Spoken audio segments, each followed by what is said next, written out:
마가복음 8장 31절부터 33절 말씀입니다.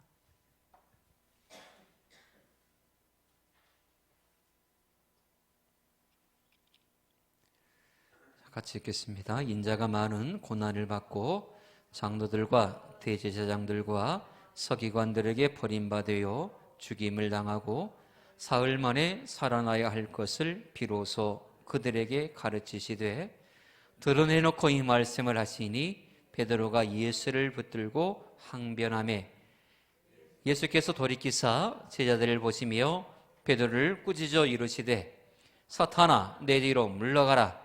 네가 하나님의 일을 생각하지 아니하고 도리어 사람의 일을 생각하는도다 하시고. 아멘. 우리가 신앙을 올바로 지키기까지 반드시 기억해야 될 것이 한 가지가 있습니다. 그건 바로 사탄은 우리 가까이 있다라고 하는 사실입니다. 사탄은 멀리 있는 존재가 아니라 우리 가장 가까이에 있는 존재가 바로 사탄입니다. 내 가장 가까이는 하나님이 계시는데 그렇습니다. 하나님도 우리 곁에 계십니다. 더불어 마귀도 우리 곁에서 우리를 지켜보고 있거든요. 오늘 본문에서 사단은 예수님의 가장 가까운 곳에서 예수님을 시험하고 있습니다. 예수님께서 제자로 두신 그 제자 가운데 그것도 예수님의 가장 가까이에서 예수님을 따른다라고 자부하는 수제자인 베드로를 통하여서 사단은 예수님을 시험하고 있는 것이죠. 겉모습은 베드로이지만 그 속 내면에는 사단이 역사하고 있는 것입니다. 인간적으로 왜 예수님이 이렇게까지 말씀하셨을까? 참 예수님 지혜 없다라고 말할 수도 있습니다. 만약에 우리 가운데 누군가가 그렇게 마귀의 도구로서 쓰임받고 있을 때에 우리가 영분별을 하여서 이건 사단의 역사다라고 해서 그렇게 판단되었다라고 해서 직접적으로 그 사람에 대놓고 사탄아 내 뒤로 물러가라라고 말한다면 아마 교회에 큰 풍파가 일어날 것입니다. 지혜롭게 말해야 될 필요가 있지요. 근데 예수님은 전혀 그것에 개의치 아니하시고 바로 베드로에게 사탄이라고 칭해버립니다. 그것은 몰래 베드로에게 따로 불러가지고 베드로를 그렇게 말씀하신 것이 아닙니다. 여러 제자들이 눈 똑바로 뜨고 귀 열고 듣고 보고 있는 그런 상황 가운데서 베드로를 딱 지목해가지고 사탄이라고 칭해버립니다. 왜 그렇게 하셨을까요? 겉모습은 베드로이지만 겉모습은 사랑스러운 제자이지만 그의 속내면에 마귀가 심어진 생각을 품고 그것을 입으로 내뱉으며 행동하고 있기 때문입니다. 마귀는 끊임없이 우리의 마음속에 악한 생각을 계속적으로 불어넣고 있거든요. 마귀의 역할은 그거예요. 계속적으로 불어넣어요. 마치 보이스피싱범이 무작위로 문자를 보내고 무작위로 막 전화해가지고 일관된 멘트를 하는데 그 중에 거기에 딱 맞는 사람, 혹 하고 넘어간 사람만이 거기에 걸려들거든요. 여러분들은 보이스피싱 전화 받으신 적이 있으세요? 그런데 거기에 성공하신 분 아무도 안 계시죠? 여러분과 거기에 코드가 안 맞기 때문에 보이스피싱범은 끊임없이 우리에게 문자를 던지고 전화를 걸지만 우리가 그것을 거부하기 때문에 나하고 맞지 않다라고 여기기 때문에 걸려들지 않는 거예요. 그런데 그 중에 걸려든 사람들이 있어요. 왜냐하면 그만큼 마음이 통하기 때문에 마음이 움직이기 때문에 보이스피싱범에 걸려들죠. 그래서 폐가 망신하는 경우들이 얼마나 많은지 몰라요. 마귀 사탄이 그렇습니다. 끊임없이 우리 주변에 와가지고 계속적으로 악한 생각을 계속 품어요. 계속 심어줘요. 질투의 생각을 막 심어줘요. 그러다가 어느 순간에 내 환경이 딱 거기에 맞는 순간이 있어요. 그러면 덥석 마귀가 던져놓은 것을 덥석 물어버리는 경우들이 있더라라고 하는 것입니다. 우리가 신앙생활하면서 나는 하나님의 자녀니까 하나님이 나와 함께 하시고 나를 지켜주시니까 악한 마귀 사탄은 내 주변에 얼씬도 못할 거야. 그런 생각을 하고 사시는 분들이 계시는데 그렇지 않습니다. 명확하게 아셔야 됩니다. 그렇게 가르친다면 그건 절반만 맞은 가르침입니다. 마귀도 우리 주변에 있습니다. 잊지 마셔야 됩니다. 우는 사자처럼 두루다니며 삼킬 자를 찾는다라고 하는 이 말씀이 멀리서 찾는다는 것이 아니라 가장 가까이에서 찾는다라는 그런 의미거든요. 우리가 알지 못하는 순간에 마귀는 코앞에 와 있습니다. 그러면서 우리를 넘어뜨리려고 갖은 계략을 다하죠. 그러므로 우리는 이 사실을 알고 깨어 있어야 됩니다. 깨어 있지 아니하면 누구라도 다 넘어집니다. 목사 아니 목사 할아비라도 다 넘어집니다. 깨어 있지 않는 사람은 반드시 넘어질 수밖에 없습니다. 성경을 많이 알고 달달달 외우는 사람은 안 넘어질까요? 아니요. 넘어집니다. 어느 누구라도 마귀의 시험에서 벗어날 사람은 없습니다. 심지어 예수님까지도 시험하는 마귀인데 성경 많이 안다고 그 사람을 내버려 두겠습니까? 아니요. 기도 많이 하는 사람은 내버려 둘까요? 아니요. 더 심하게 마귀가 건듭니다. 그러나 우리의 힘으로 이겨낼 수 없기에 하나님의 도우심을 구하고 성령의 능력을 구하며 영적으로 깨어있는 사람은 능히 이것이 마귀가 심어준 생각이구나 하는 것을 알고 물리칠 수 있는 것이지요. 그것을 모른다면 누구라도 넘어집니다. 그런데 사단의 역사를 보면 특징이 있어요. 오늘 예수님을 시험하는 그 사단의 역사를 보면 두드러진 특징이 하나 나옵니다. 그건 뭐냐? 가장 가까운 사람을 통해서 마귀가 역사하더라라고 하는 사실입니다. 내 신앙을 완전히 무너뜨리는 사람은 어디서부터 오느냐? 저 미국에 사는 사람이 나의 신앙을 완전히 무너뜨리는 게 아닙니다. 저 해남읍에 사는 그 사람이 나를 무너뜨리는 것 아닙니다. 가장 가까이 있는 사람이 나의 신앙을 송두리째 무너뜨려요. 내 가슴에 가장 큰 대못을 받은 사람이 누구입니까? 가장 가까운 사람이. 마귀의 역사가 이와 같더라라고 하는 것입니다. 예수님께 가장 충격적인 아픔을 줄 만한 사람이 누구일까요? 예수님이 가장 큰 신뢰를 보낸 사람, 준 사람, 그 사람을 통해서 자신의 마음을 더 크게 아프게 만드는 것. 이게 마귀의 역사더라고요. 사단은 가장 가까운 사람을 통해서, 가장 가까운 친구를 통해서 우리에게 역사하고 내가 가장 좋아하는 것을 믿기로 하여서 우리를 넘어뜨립니다. 낚시꾼이 낚시질을 할 때에 그냥 아무거나 자기가 그냥 준비한 거 가지고 그냥 낚시질 해갖고는 하루 종일 아무것도 못 낚아요. 이 물고기, 이 안에 물고기가 어떤 물고기인지를 알고 그 물고기가 좋아하는 미끼를 던져야만이 그나마 낚시에 성공할 수가 있거든요. 그냥 무턱대고 그냥 막 던져서라고는 하루 종일 낚싯대에 들려도 한 마리도 못 낚아요. 사단은 탁월한 낚시꾼입니다. 사단은 탁월한 낚시꾼이에요. 우리가 무엇을 좋아하는지, 무엇에 우리가 반응하는지 정확하게 알고 있습니다. 그것을 미끼로 하여서 탁 던집니다. 덥석 무는 순간 낚아채는 것이 사단이거든요. 가끔 우리가 원하는 것이 눈앞에 탁 하고 펼쳐졌을 때에 할렐루야 하나님의 응답이군요. 무턱대고 그렇게 생각하고 받아들여서는 안 됩니다. 정확하게 아셔야 돼요. 이것이 하나님께서 내게 응답으로 주신 것인지 아니면 이것을 통해서 결국은 결론이 열매 맺어지는 것이 내가 하나님과 멀어지는 것인지를 분별할 수 있어야 됩니다. 마귀는 가장 가까운 사람을 통해서 나를 무너뜨리고 내가 가장 원하고 내가 바라는 것, 내가 좋아할 만한 것을 미끼로 던져서 우리를 넘어뜨리는 존재입니다. 그래서 마귀에 넘어지지 않기 위해서는 끝까지 분별을 잘해야 돼요. 아파 있는 분들에게 있어서는 누군가가 내게 관심을 가져주고 누군가가 내게 나를 간호해주고 내게 많은 정성을 쏟아주면 그렇게 고마울 때가 없어요. 근데 그것이 어쩔 때는 미끼일 수도 있어요. 이단들이 얼마나 잘하는지 몰라요. 가정사를 챙기고 집에 와서 막 온갖 청소도 다 해주고 굉장히 관심 있게 접근을 하거든요. 그러면 너무나 좋은 사람 같아요. 나는 이토록 살면서 교회 안에서 이만한 사랑을 받은 적도 없고 누구도 내게 이런 관심도 가져주지 않는데 이 사람은 내게 이런 관심을 가져주구나. 이렇게까지 내 부모조차 하지 못하는, 내 자식조차 하지 못하는 일을 이 사람은 나에게 이렇게 해주는구나.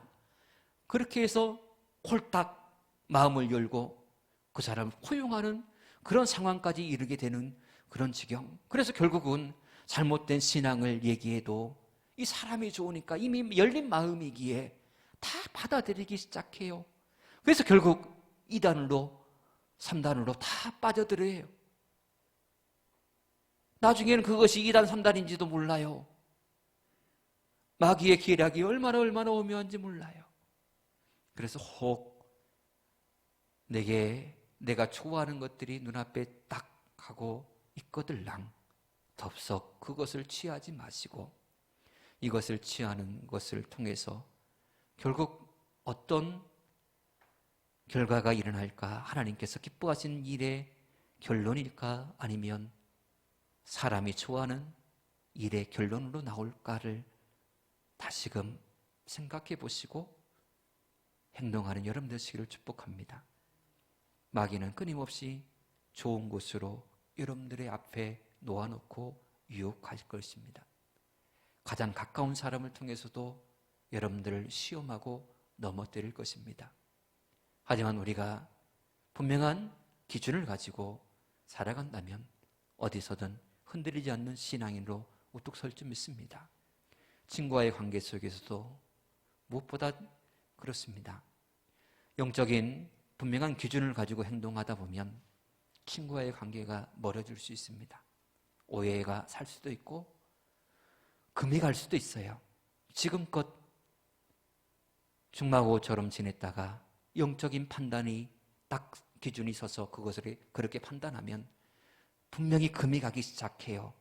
그러나 금이 간 그것이 오히려 서로에게 축복의 모습일 수 있습니다. 우리는 이 땅에서 긴 인생을 사는 존재가 아닙니다. 짧은 인생을 사는 존재예요. 순식간에 허무하게 생을 마감해야 되는 존재. 천년만년 살 것처럼 보이지만 절대 그렇지 않은 존재가 우리이거든요. 마귀에게 속지 마시고 하나님의 백성답게 신앙의 올바른 믿음의 지조를 지키며 살아가시기를 축복합니다. 그리고 사단은 늘 색다른 방법을 사용해요. 과거에 사용했던 그 멘트 그대로 우리에게 보이스피싱이 오면 이전에 내가 한번 당했는데 이런 문구로 내게 보이스피싱인데 그때 당했는데 또 이렇게 얘기해? 너 보이스피싱이지? 라고 단번에 파악합니다. 근데 보이스피싱범의 수법은 날로 새롭게 바뀝니다. 그래서 이전에 속았던 사람도 또 속습니다. 참 교묘하죠. 마귀가 꼭 그와 같아요. 이전에 우리를 넘어뜨렸던 그 방법 그대로 하는 게 아니라 또 다른 방법으로 우리를 넘어뜨려요. 마귀가 예수님을 처음 이렇게 시험한 것이 아닙니다. 우리도 잘 알다시피 사역에 시작할 때에 40일간 금식한 이후에 마귀가 광야로 예수님을 데려가서 그곳에서 시험을 하지 않습니까? 이 떡으로 이 돌로 떡덩이를 만들어서 먹어라 라고 그렇게 말하고 내게 경배하면 천하만국을 다 내게 주겠다라고 그렇게 시험했어요. 그 시험의 모습이 일괄적으로 계속 같은 시험을 한 게 아니에요. 지금의 오늘 본문의 말씀 속에서는 무엇으로 시험하고 있습니까? 베드로라는 가장 아끼는 제자를 통해서 예수님을 시험하고 있어요. 시험의 방법이 날로 교묘해지고 있고 더 섬세해지고 있어요. 까딱 잘못하면 넘어갈 수밖에 없는 그런 시험의 모습이다라고 하는 것입니다. 인간적으로 보면 베드로의 이 말이 얼마나 감사한 말이요, 얼마나 기특한 말입니까? 누가 십자가를 지고 싶어도 지는 사람이 어디 있습니까? 예수님께서도 겟세마네 동산에서 할 수만 있다면 이 잔이 좀 내게서 지나가기를 원합니다. 좀 이 십자가 안 지면 안 될까요? 라고 했던 우리 예수님이시거든요. 그런 예수님께 예수님 절대로 십자가 지시면 안 됩니다. 그런 일이 절대 일어나지 않도록 내가 막아서겠습니다. 라고 말하는 이 베드로의 모습을 보면 네가 진짜 나를 생각하는구나. 다른 놈들은 아무 말도 안 하는데 네가 진짜 나를 생각하는 진짜 백이다. 라고 그렇게 인정할 수밖에 없는, 인간적으로 보면 그런 칭찬을 받아야 되는 베드로의 모습 아니겠습니까? 이건 너무나 우리가 만약에 그렇다면 누군가가 제가 어려운 일을 당할 처지에 있는데 누군가가 와가지고 그거 가면 안 돼요 하면서 목사님 봐 하면서 그러면 성도들 가운데 이분이 가장 나를 아끼고 나를 위하고 계시는구나 라고 그렇게 생각이 되어지지, 어느 누가 이 사람에 대해서 그렇게 안 좋게 사단이라고, 사단의 역사구나 라고 그렇게 판단할 할 수가 있겠느냐라고 하는 것이죠. 그러나 예수님은 정확하게 보고 계셨습니다. 예수님께서 판단하신 기준이 무엇입니까? 이 베드로가 마귀의 앞잡이가 되어서 나를 넘어뜨리고 있구나 라고 판단하신 그 이유가 무엇입니까? 그 근거가 무엇입니까? 33절에 명확하게 예수님은 밝히고 계십니다. 예수께서 돌이키사 제자들을 보시며 베드로를 꾸짖어 이르시되 사단아 내 뒤로 물러가라. 네가 하나님의 일을 생각하지 아니하고 도리어 사람의 일을 생각하는도다. 하나님의 일을 생각하지 아니하고 사람의 일을 생각하는도다라고 말씀하십니다. 하나님께서 하시는 일들에 대해서 방해하는 세력, 그 세력이 누구냐? 악한 마귀 사탄이다라고 하는 것입니다. 겉으로는 예수님을 생각한 척하고 예수님을 가장 따르는 제자인 것처럼 보이지만, 가장 열심 있는 하나님의 사람처럼 보이지만, 사람의 일을 생각하는 그 사람은 결국 누구의 종이다? 악한 마귀 사탄의 도구일 뿐이다라고 하는 사실입니다. 교회 안에서 가장 높임을 받아야 될 분이 누구십니까? 목사입니까? 아니에요. 장로님이요? 아니에요. 오직 하나님께만 영광이 되어야 합니다. 이게 바로 참다운 교회의 모습이에요. 어디서든 누구든 내가 드러나서는 서로 망하는 것입니다. 망하는 비결이 거기에 있어요. 서로 높아지려고 하는 데에서 망하는 결과가 나올 수밖에 없거든요. 우리는 끊임없이 나를 십자가에 못 박아야 됩니다. 나를 십자가에 못 박은다라고 하는 것은 여러 가지 의미가 담겨져 있지만 특별히 내 이름을 십자가에 못 박으시기를 축복합니다. 축복합니다.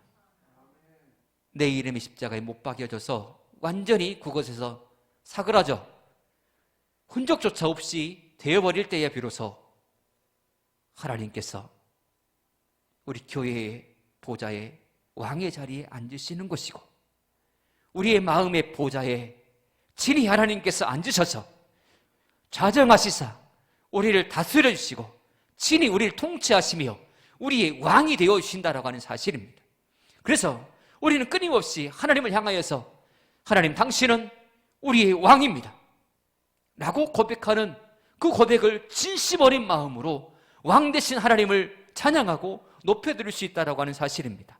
나를 십자가에 못 박지 않는 사람은 왕이신 나의 하나님, 이런 고백을 할 수가 없어요. 사단 마귀는 우리의 마음의 보좌에 하나님이 앉는 것을 못 보고 있어요. 끊임없이 네가 왕이 되라, 네가 네 인생의 주체가 되라, 그러면서 우리로 하여금 그 자리를 탐내게 만들어요. 마치 아담과 하와에게 그렇게 유혹했듯이 하나님께서 너희가 이것을 먹는 순간 눈이 밝아져서 하나님처럼 될까 봐 숨겨두신 거다, 못 먹게 한 거다. 네가 친히 하나님 될 수 있어. 너 친히 네 인생의 주인이 될 수 있어. 너 친히 그런 능력이 있기에 네가 그렇게 계획하고 네가 열심을 다한다면 너는 그것을 반드시 이룰 거야. 한번 해봐. 열심히면 충분해. 지금껏 넌 열심히 여기까지 살아왔고 지금껏 네 열심으로 여기까지 이르렀잖아. 열심히 하면 반드시 너는 성공하고 꿈을 이룰 거야. 그럴싸해 보이지요? 마귀가 가져다 주는 생각이에요. 거기에는 하나님이 없어요. 하나님의 도우심이 없어요. 하나님의 은혜가 사라져 버렸어요. 그것이 어찌 하나님께서 기뻐하시는 생각이요 말이겠습니까? 하나님의 일을 생각하지 아니하고 도리어 사람의 일을 생각하는도다. 예수님은 명확하게 그 구분점을 말씀해 주셨습니다. 우리의 힘으로 사는 거 아닙니다. 우리의 노력으로 성취하는 것 아닙니다. 열심을 다하면 그것이 성공의 비결이다? 아니요. 모든 복의 근원은 하나님이십니다. 하나님께서 복을 주시고 하나님께서 은혜를 주시고 그래야만 우리는 이 땅에서 하나님의 일들을 감당하며 축복의 사람을 이룰 수 있다고 하는 사실입니다. 마귀는 끊임없이 교묘하게 우리를 미혹하고 유혹하고 넘어뜨리려고 몸부림을 치고 있습니다. 자칫 우리가 판단이 조금만 삐뚤어지면 인본주의적으로 나갈 수밖에 없고 사단의 밥이 될 수밖에 없어요. 여러분, 하지만 마귀를 걸고 두려워하지 마십시오. 마귀는 예수님께서 이미 그 머리를 밟아서 상하게 하고 예수님께서 이미 승리하신 그 승리하신 마귀이기에 우리가 예수님의 뒤를 따르면 예수님의 승리가 곧 우리의 승리이기 때문에 마귀 사탄을 두려워할 필요가 없습니다. 그렇다고 해서 쉽이 보고 경계하지 않으면 안 됩니다. 마귀는 끊임없이 우리를 넘어뜨리는 존재이기 때문에 그렇습니다. 그래서 다만 기도함으로 깨어 있으시기를 축복합니다. 깨어 있어야 돼요. 깨어 있어야 돼요. 지금은 마지막 때거든요. 더욱더 기도함으로 깨어 있는 여러분 되시기를 축복합니다. 우리가 기도로 깨어 있으면 사단의 계략을 얼마든지 우리는 파악하고 물리칠 수 있어요. 우리가 우리 자신을 위해서도 깨어 있어야 되길 뿐더러 우리의 가정의 영적인 파수꾼으로서 하나님께서 우리를 세워주셨잖아요. 우리 가정, 우리가 깨어있지 않으면 그냥 밥이 될 수밖에 없기 때문에 사명 가지고 가정의 파수꾼으로 깨어있으시기를 축복합니다. 우리 교회에 마찬가지입니다. 우리가 깨어있지 않으면 우리 교회 어떻게 되겠습니까? 다른 사람이 하겠지, 기도하는 사람이 하겠지, 나 아니어도 하겠지. 여러분 절대 그런 생각하지 마세요. 그 이미 사람의 일을 생각하는 일이잖아요. 내가 아니면 안 돼요. 하나님, 내가 교회의 파수꾼으로 깨어있겠습니다. 내가 우리 교회의 영적 파수꾼이 되겠습니다. 내가 우리 구역 모든 성도님들의, 우리 가족들의 파수꾼이 되겠습니다. 내가 우리 동네의 영적인 파수꾼이 되겠습니다. 이런 마음의 결단이 여러분 안에 있게 되기를 축복합니다. 하나님은 바로 그 사람을 통하여서 일하십니다. 하나님은 바로 그 사람의 기도를 통하여서 당신의 일들을 시작하십니다. 곳곳마다 부흥의 역사가 일어나기를 축복합니다. 여러분들 심령의 부흥의 역사가 일어나고 여러분들 가정에도 우리 교회에도 진짜 하나님의 부흥의 역사가 일어나기를 원해요. 참다운 부흥은 어떤 의미입니까? 회복입니다. 부흥 이꼬르 회복이거든요. 그냥 단순하게 숫자의 많음 아니에요. 부흥은, 참다운 부흥은 회복이에요. 회복. 하나님께서 이런 부흥을 여러분들의 심령에 주셔서 하나님과 관계가 회복되고 가정이 회복되고 교회가 하나님께서 기뻐하시는 교회로 회복되는 이 놀라운 가운데 하나님의 교회가 더 부흥하고 마귀 역사는 얼씬도 하지 못하는 축복의 우리 교회가 되어지기를 축복합니다. 기도하겠습니다. 하나님 감사합니다. 참 사단의 세력은 너무나 교묘하고 우리가 알지 못하는 순간에 우리를 잠식해 옵니다. 어느 누구라도 이 앞에서 자신할 수가 없어요. 그래서 하나님 우리를 도와주시고 우리를 지켜주시기를 원합니다.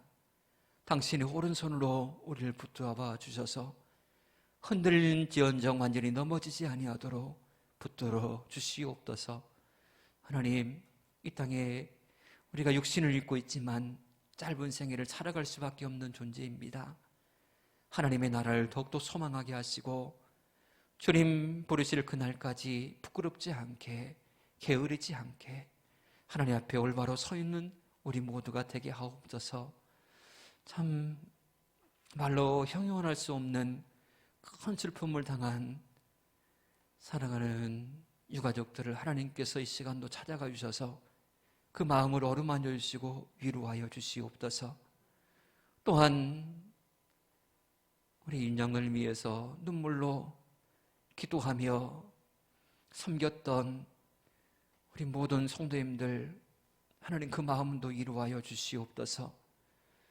하나님, 우리는 오미하여서 하나님이 어떤 뜻을 가지고 이 일을 행하시는지 도무지 알 길이 없습니다. 그러나 인생의 주관자는 하나님이시라는 것을 믿기에 이 안에도 하나님의 분명한 뜻이 있겠거니 그렇게 믿으며 그저 하나님의 섭리에 순복할 뿐입니다. 지금은 너무나 깜깜해서 아무것도 보이지 않고 또 희미하게 보이는 하나님의 뜻이지만 몇 날이 못되어 밝히 보는 축복도 허락하여 주시옵소서.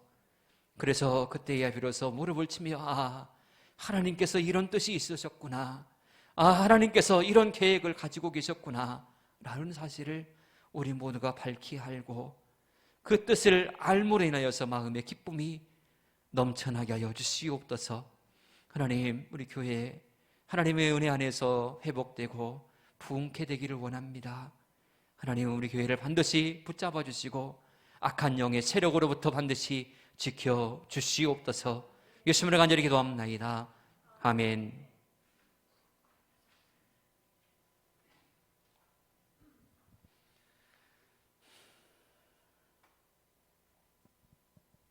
윤상기 장로님께서 어젯밤 9시쯤에 8시 반쯤에 하나님의 부르심을 받았습니다.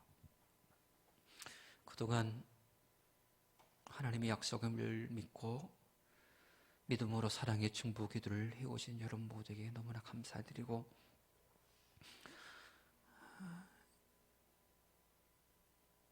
참 하나님의 뜻이 분명히 있을진데 지금의 우리의 모습으로는, 우리의 생각과 우리의 머리로는 도무지 알 길이 없어요.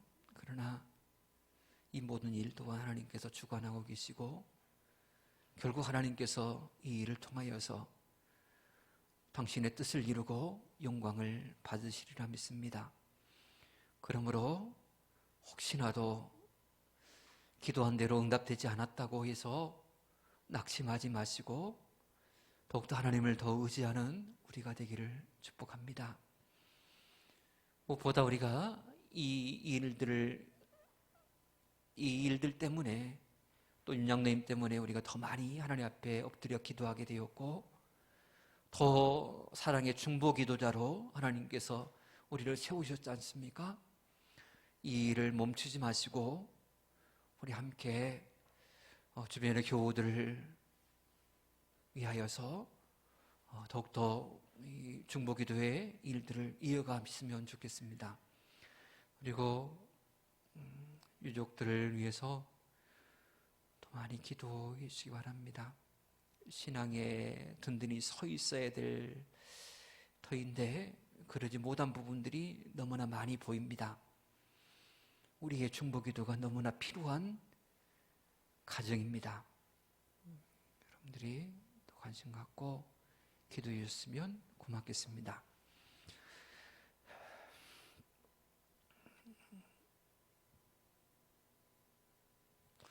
사무총회가 원래 이번 돌아오는 주일날 하려고 그랬었는데 교회가 이렇게 일이 생겨서 한 주간을 연기했으면 좋겠습니다.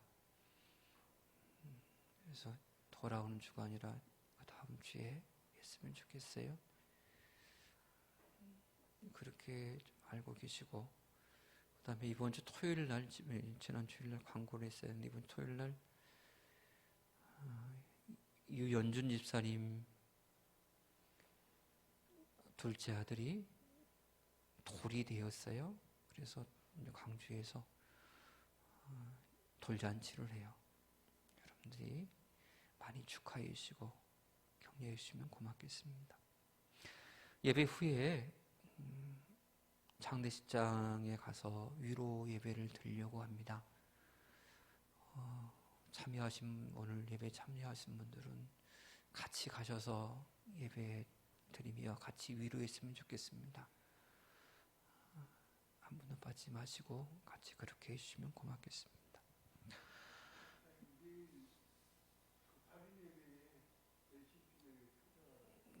카카오톡 다 보셨죠? 카카오톡인데 9시 반에 출발을 해요. 장지에서. 그래서 예배를 30분 전에 드릴 겁니다. 그래서 교회에서 9시 반. 예배가 9시 반에 시작해요. 예배가 출발이 아니고 예배가 9시 반에 시작합니다. 10시에 출발을 하고 그렇게 할 거예요. 그래서 좀 일찍 거기에 도착해서 준비를 할 계획인데 9시경에 교회에서 출발을 할 겁니다. 그렇게 하시고 내일 그래도 고마운 것은 장지로 갈 때에 제일 먼저 교회 먼저 들렸다가 집 들렸다가 공장 들렸다가 이렇게 장지로 간다고 그러더라고요. 그래서 속으로 그래도 됐다. 아들이 그나마 많이 성숙했구나 이런 생각을 했는데 위에서 기도해 주시고 내일 9시쯤에 출발해서 9시 반에 예배 드리는 걸로 그렇게 계획이 되어 있습니다. 참조 바랍니다.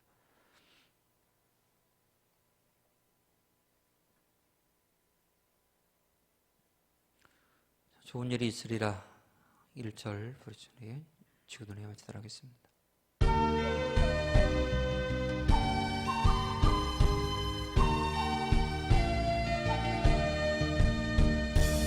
하나님을 아버지라 부르는 자니 좋은 일이 있으리라 많이 있으리라. 우리 서로 뜨겁게 사랑하며니 좋은 일이 있으리라 크게 있으리라. 아멘. 하늘에 계신 우리 아버지의 이름을 거룩하게 하시며 아버지의 나라 오게 하시며 아버지의 뜻이 하늘에 저와 같이 땅에서도 이루어지게 하소서. 오늘 우리에게 연양식을 주시고 우리가 우리에게 잘못한 사람을 용서하는 것 같이 우리를 용서하여 주시고 우리의 심에 빠지지 않게 하시고 악에서 구하소서. 나라와 권능과 영광이 영원히 아버지의 것입니다. 아멘.